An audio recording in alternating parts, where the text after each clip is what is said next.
I'd like to welcome you for a great session with some amazing ladies from around the world. Women in Aviation, as a group of volunteers and leaders in the field, we came together to make sure that you start a successful career in aviation. Women in Aviation Middle is committed to its mission and goals in helping women from all over the Middle East to take on more engaging roles in aviation industry. We started more than 7 years ago with an idea and a small group of dedicated ladies and started growing. Amazingly, our launch event was in May 2015 during the Dubai Air Show under the patronage of His Highness Sheikh Ahmed bin Saeed. Since then, we have participated in many events establishing awareness in the region as a whole of the importance of women currently play in our industry and the opportunities available for young generation. If you're an ambitious person looking to better yourself and your community, please come and join us as we are extremely ambitious and working very hard to support you. We are trying very hard to provide job opportunities, networking, just to make sure that you reach your goals. Education sits at the heart of all progress. We seek to assist women in establishing a placement in educational institutions so that they can acquire the requisite knowledge to begin their careers in the aviation industry. Our organization seeks to examine the barriers which impede women's access to educational opportunities and provide our foundation of resources by which women in the Middle East can complete their studies. We have worked very hard to come with current open scholarships. We have tried very hard with the cooperation of many universities to have a selection of online courses, such as Aviation 101, some affiliations with IATA courses, technology of airlines, and startup airlines in launching. We'd like to make sure that we are always part of the community and the community is being supported as a whole by women and men. Thank you very much. I would like to start with the introduction of our guest speakers. Ladies, please go ahead. Yes, hello everybody. My name is Kristina Tervo. Very, very happy to be here and be in this panel. My background is in business aviation, so I'm a captain on Falcon aircraft, mainly the 2057X, Hawkers briefly, have a commercial license in helicopters. I've been instructing at CAE in Burgess Hill in the UK, as well as flight safety in Paris on the Falcon 50 program and the 7X. Been based in various countries and in various types of operations, anything from cargo flights to medical evacuation flights to VVIP. In the past 8 years, I have lived in UAE. So initially I started my own company based in Ras Al Khaimah called Walston Sky. So I did a lot of work for Air Arabia, did business aviation auditing and other training. And the last 5 years, I've been a trainer on the Boeing 777 at Emirates Airline. This is briefly my background. I'm a mother of 3 children, 15, 15, and 9. Great, thank you very much, Kristina. We have a lot of questions for you, but I'd like to introduce the rest of the speakers. Please, Dr. Nadine Itani, if you could like to share with us a brief on yourself. Thank you. Hello, everyone. My name is Nadine Itani. I'm currently heading the Middle East Aviation Research Center. Well, my journey with aviation started in year 2002. I joined the Ministry of Transport in Lebanon, the Directorate General of Civil Aviation, and I was seconded by the International Civil Aviation Organization back then on a management service agreement project. After that, I continued my education in air transport in Cranfield University in the United Kingdom, earned my master's in airport management and my PhD in civil aviation strategy as well. I continued through the aviation field mainly through research and education. I currently as well lecture on aviation programs and specifically executive education and professional education in aviation.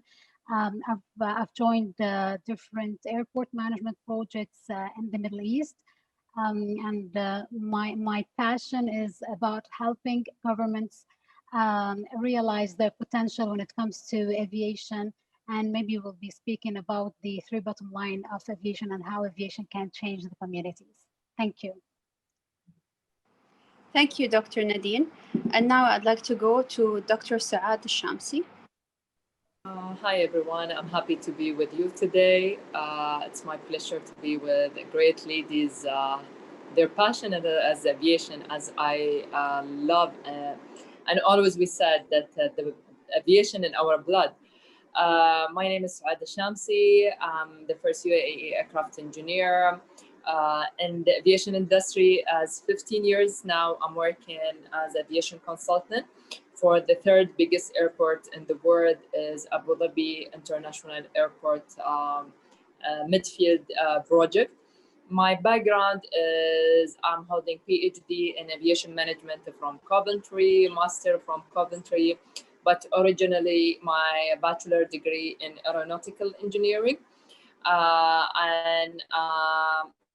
With my experience, I opened my own company, plus my major consultation with ADAC and Etihad Airways. I have a consultation company called L2L.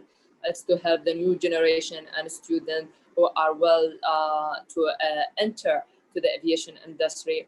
And as part of it, I'm a mother of two boys, which I make them to love as well the aviation industry. Great, thank you very much, Suaad, for sharing that. Going back to Captain Kristina, in your career for the past 25 years as an instructor and pilot, what are the challenges that you faced as a medical evacuation pilot, please? And we would like to also then talk about establishing Wilson High Aviation. Yes, medical evacuation flights, they are challenging. That's where I started my career pretty much. I started flying in the US and then I went back to Europe. So I was based in Helsinki and in Denmark, in Sønderborg. And yes, there's many challenges in medical flights. The destinations we had were mainly to Siberia, Western Siberia and Greenland. So we used to work for these US and Canadian oil companies. And if their employees got hurt at work, we would go and pick them up and bring them to medical care in Western hospitals. So fatigue was a big issue. I don't know why these flights always came at nighttime. So we would be woken up at 2-3 o'clock in the morning, called to go to the airport. Then we start planning the flights. At that time, we used to self-dispatch as well, and then wait for the doctors and the nurses to arrive, and the insurance companies start talking about who's going to pay for this and that. And so very easily, we would depart 6-7 hours later after coming to the airport. Then we would have to go, if we were flying to Siberia, we would have to pick up a Russian navigator. So we would have to go down in either St. Petersburg or Moscow to pick up a navigator mainly they were from Aeroflot at the time.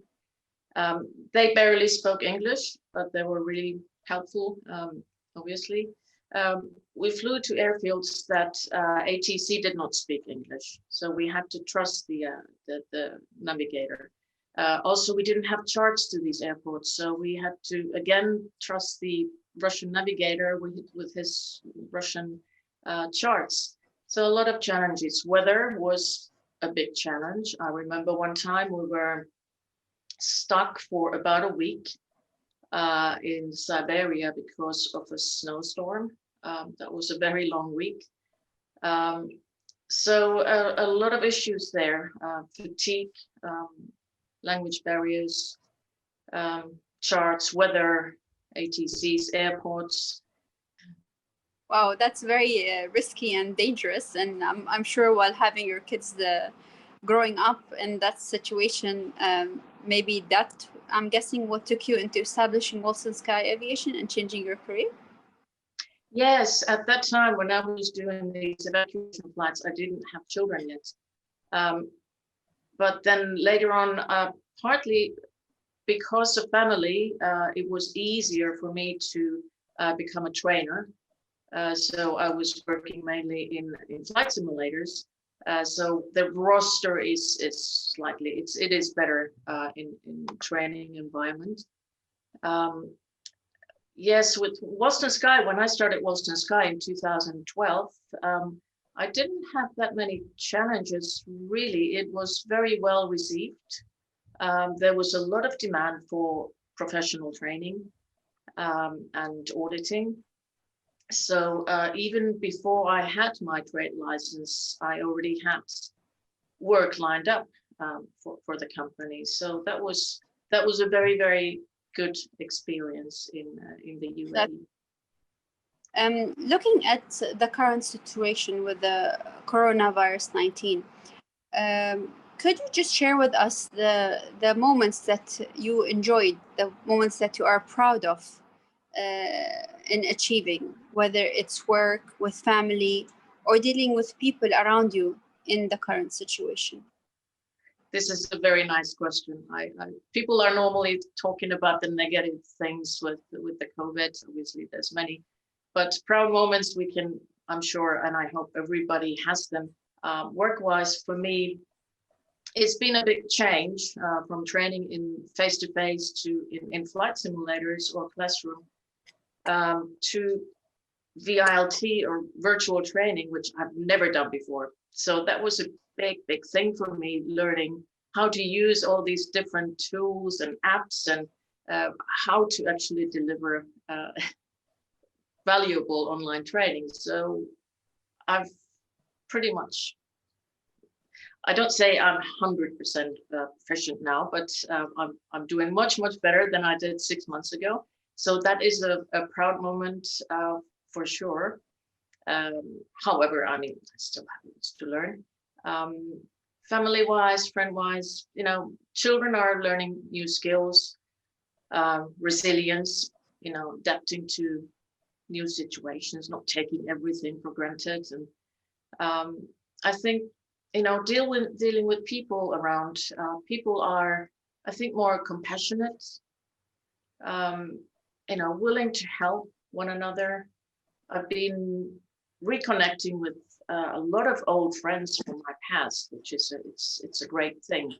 Because in my previous life, I was so busy that, you know, it was just work and family, work and family, and that was pretty much it. So there's quite a few proud moments. Okay, great to hear that. I'd just like to know, what was your support system during this coronavirus? For support, I've had, obviously, my family has been great support. Network, my aviation friends and network, they've been a huge support since everything pretty much changed overnight. And, you know, me and millions of other people wondering all around the world, okay, what to do now? What's next? So connecting with people, connecting with colleagues, and just brainstorming of, you know, what can we do? What is the next step? What is it that we actually can achieve from this bad situation? And what is the challenge that you are facing today? Something that you're eager to just move on with? Well, I'm quite happy with, you know, running my company at the moment and doing, there's a lot of demand for online training. But once things normalize into the new normal, eventually, it is deciding the step forward and which road to take, because there are many opportunities and many roads to choose from. So that would be a challenge, or will be. And what is it that you need to help you go through this challenge? Is it your family support? Is it your colleagues? Is it worldwide? What is it that you believe is going to help you and everyone around you overcome all of these challenges? I think you mentioned everything there. It is the family. That's where it starts. It is the colleagues and friends and yeah, aviation, my background and people around. So yeah, there's a lot of challenges, but yeah, there is a lot of support as well. Amazing. And if we're talking about support and how important it is at the current times, what support can you offer during these difficult times to your colleagues, to your surrounding? Good question. I've been in aviation for a long time, over 2 decades, and I've seen a lot of up and downs in aviation already. Nothing like this ever, but especially in the 90s and so very difficult times. And I can support, and obviously our Women in Aviation and the Middle East chapter, and there's other support organizations as well, to give advice of support groups and people to contact, or, you know, if it's somebody who's looking to enhance their careers, you know, we can talk about what kind of studies to do or what courses to do that would benefit the or further people's careers. It will take time. It will take about 4 to 5 years for aviation to boom again, unfortunately, but it will rise again, and we better be ready for that. There's a lot of I'm talking specifically for pilots now, because I've been in contact with a lot of colleagues, and they are sort of lost and thinking about, okay, what can we do? I mean, I've been flying all my life. I don't know what to do. I don't have any other skills. And I'm like, how many transferable skills we have actually in the flight deck? I mean, there's many. There's, you know, there's communication, there's leadership, there's adaptability, difficult word. You know, there's problem solving, there's team working and time management and multitasking, and many skills and traits that we can, you know, transfer to other organizations, to other professions. And so I think my advice would be to build up your network, connect with aviation professionals and groups, and seek help. And people are really willing to help during these days. And do online courses, for example. There's plenty to choose from. I was in hotel confinement for 3 months in Dubai when everything closed, and I was there with my 3 kids, online learning, and that was a bit tough, but then I started studying, and I was studying neuropsychology and neuroscience, and I can now take that into my current role as, you know, I'm putting together crew resource management courses, and you know, with that study, I can add some value to my training. Also, I would advise people to get visibility, get volunteer work, for example, and build up your LinkedIn profile and get recommendations, and so on and so forth. And be kind to yourselves. Eat well and sleep well and exercise, and learn to relax in these difficult times. And it's for sure challenging times, but our greatest obstacles are often our greatest opportunities. So Great. Thank you very much, Kristina, for sharing with us how you're turning this obstacle into an opportunity. We'll get back soon. Thank you. Thank you very much. Dr. Nadine, in your career as a consultant and heading the Middle East Aviation Research Center, securing sustainable aviation and being part of ICAO, what are the challenges you faced and enjoyed working on?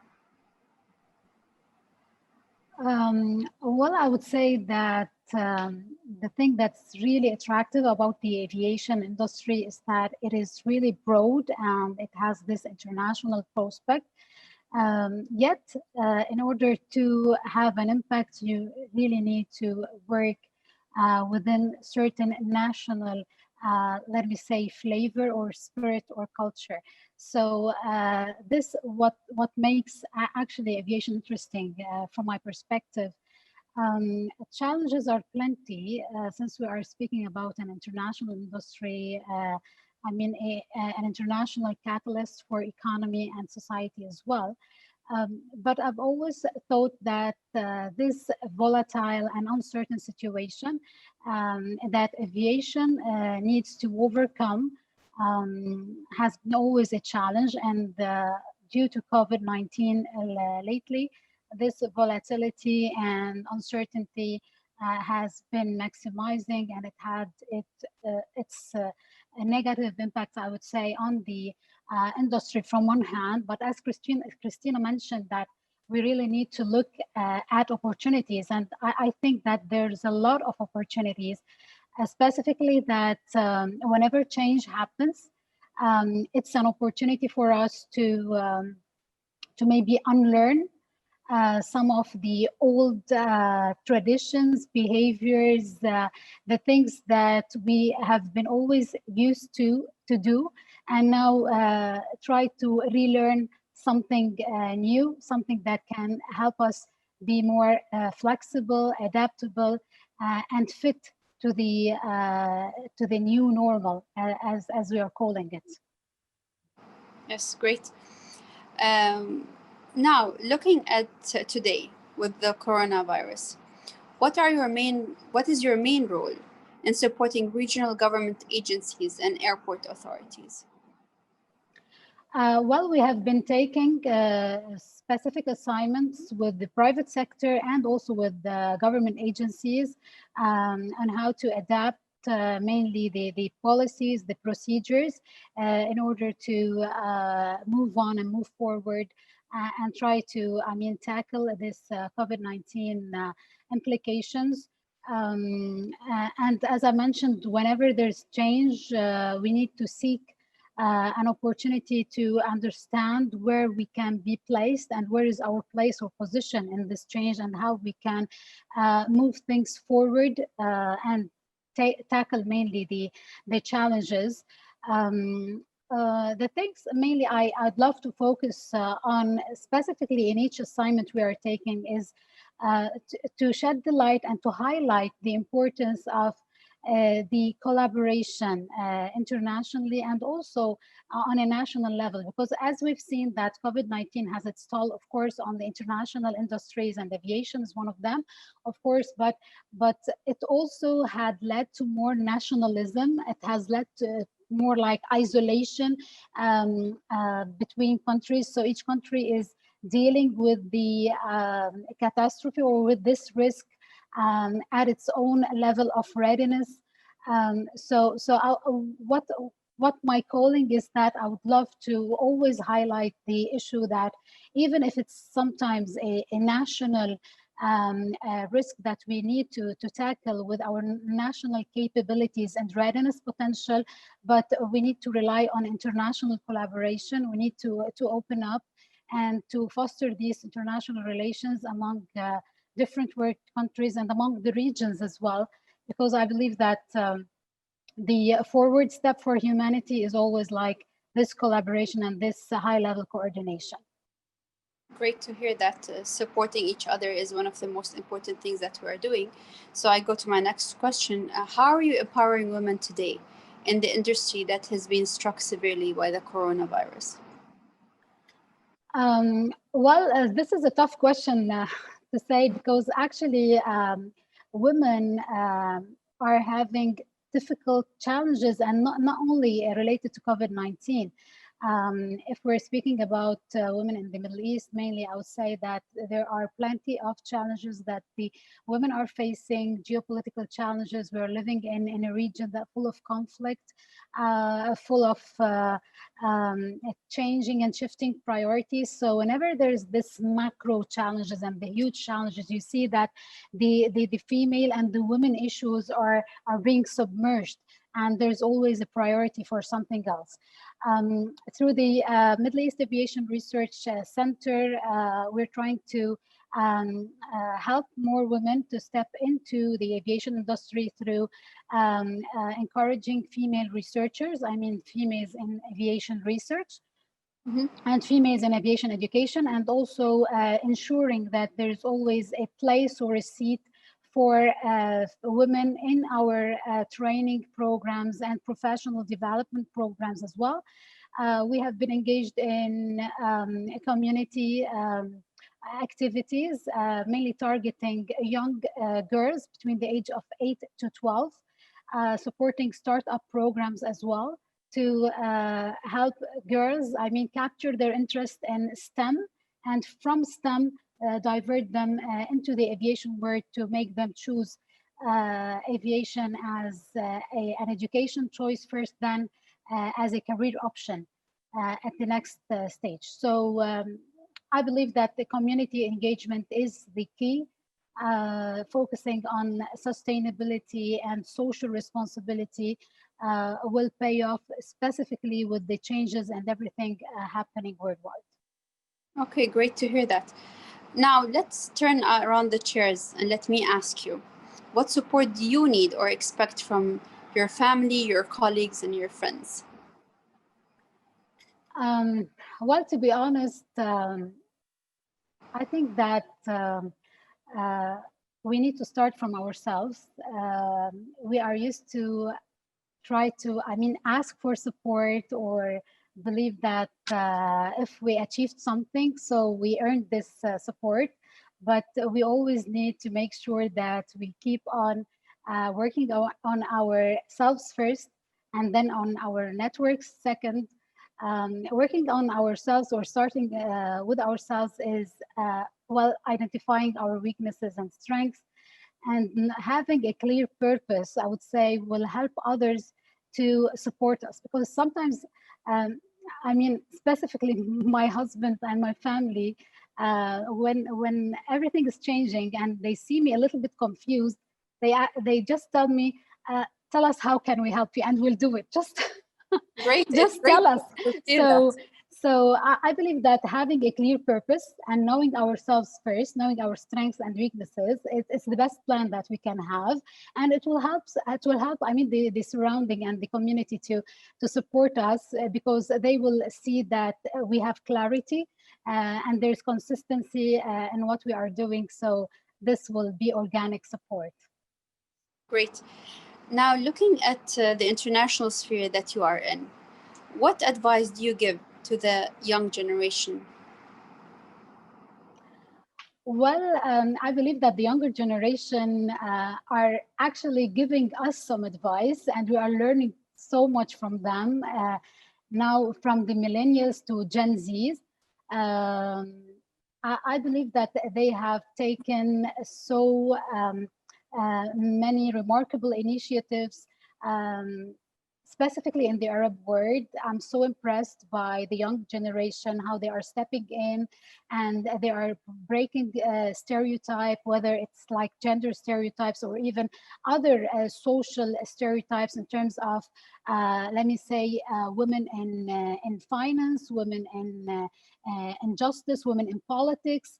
And with everything happening, I believe that the younger generation should always focus on the collaboration, I would say, and minimizing the barriers that might arise between even communities or different cultures. And I believe that they are doing a great job about it. So my advice is to keep on this energy flowing. Great. Thank you, Dr. Nadine. I appreciate the time. My pleasure. Dr. Suaad Alshamsi, as the first UAE female aircraft engineer in UAE, and representing the UAE women specifically in this field. What is the main challenge that you believe gave you the best experience in your line of work? Well, the best experience I learned is not only as engineer, maybe everyone in the aviation as a woman, the gender, it's hold the woman back in the aviation industry. Usually when you enter or you decide to study engineering or any major related to the aviation industry, the first answer you will get, because you are a woman, you cannot do it. It's very difficult how you will work, the social, and the question is always why we cannot. Just I always find that the gender, it's holding and having a huge gap when it's come to the answer that man can do it, woman she cannot do it. And I remember when more than 20 years when I entered to this field, a lot of people they were laughing, challenges I faced that no one take us as a serious. Till today, we have a high percentage of lady, which is in the aviation industry, either pilots, engineer, a leader, and still people didn't take them as a serious as a man. So it's the challenges we face. We have to work double the man to show that we are capable to have this position, and always this the gender gap that you are allowed, you are not allowed. And this is the question always I receive it from the new generation girls, like, okay, we decided to enter to the aviation, but nothing a lot of role model as a lady in the industry. And if they have, you can see it either after a period of time that they resign because the attitude and the environment and the people how they're talking, or they change their field. Especially when I'm talking about as engineer, a lot of them they change their field to go to the management and administration because they are not well to face the society and the people. So this is the main challenges we face it if we for any woman to she wish to enter to the aviation field. Now, since you were talking about working alongside men, how has that changed during the COVID-19? Well, it's changed a lot because I remember because I'm working in a in the construction area right now, um, and we noticed that a lot of ladies were well to go back to work, especially in the field, and a lot of men they were scared to go back, which is that we find that we need to balance. And I think the support they get it from us, either from online working, distance working, and I think the support it's changed the mentality of the people. They change the image of the lady. A lot of the lady get the opportunity to show that she are able to work either from home, either from the area, it's the field itself. So it's a multitask. We show that the man that we can do our job whenever, wherever we are. And I think this is the benefit of COVID-19 for the lady in aviation industry. Great to hear that. Yes. Looking at that, who is your support today? And how did you succeed in achieving that support? I support, I got it from every single person in my life. The beginning, it was from His Highness Sheikh Mohammed bin Rashid. I've been traveling to UK to study, and then all my family. And I keep saying, all who's surrounding me, I got the support from them. Even the negative people, I think they make me to challenge them and show them that I can do it. And I take it and I turn it to the positive. So I think all the support I get it from everyone, especially the family, especially my mother. She was the big support for me, that whenever I feel that I will fail or I feel negative energy or negative vibe, she always encouraged me, like, Suad, you can do it, you choose to be in this field, you are passionate about it. The last thing the big support I got it recently with COVID-19, when I felt like I want to go back to work, I cannot work from home. My son, he told me, Mom, you remember when you were sick, you stayed to refresh your body. You always said we need to refresh our body, our mind and heart. So this is the time that you stay with us to refresh your body and mind, and then you can go back to the field. And I noticed that even from the children, you get the support in different way And when I went back to the office, I was well to receive any task or get back to the field. Great. So your kids and your family has grown since you started this field. It became more challenging. And now during the COVID-19, I believe the restrictions have increased. So that is something that's very important. And I believe all women around the world are going through that. Yes. Today, what is your main role during the COVID-19 and how do you support women in aviation around you? Okay, if I will take a talk about my career, my major task is to make the opening happening for the big terminal, which is that this is a yes, and for supporting women, what I take on my shoulder that to support the new generation, especially because before COVID-19, we keep supporting them to enter to the field. We encourage them to study and give them a lot of this good energy to enter to the field. But with the COVID-19, a lot of things, university, they stopped, a lot of scholarship being canceled, a lot of lady, actually, they lost their career. And from my side, what we do, we give them a consultation. What the next step? What is the future career within COVID-19 or the after COVID-19? For the new generation, we try to support them from online classes, online consultation, and within this 3 months ago, I wrote a book about the impact of COVID-19 within the aviation industry and how the lady can face it in the future, and they face what the challenges they might face it after COVID-19. So this is the support from my side. I try to give it, especially for the new generation who face, unfortunately, a condition that she cannot continue till it's over. Okay, thank you very much, Dr. Suaad, for the support that you've been giving each other in that field. And thank you, Dr. Nadine, for being present around the world, supporting us, women in aviation, and Captain Kristina. We are sorry that you had to move, but I believe it's a new beginning, and it's a new era for us post COVID-19. I wish everybody all the best. And please, if you have any questions for each other, please, you're more than welcome. Thank you very much. Thank you so much, Dina. I'm so happy that I participated and taking part in that talk, and I wish you all the luck. Thank you very much, everyone.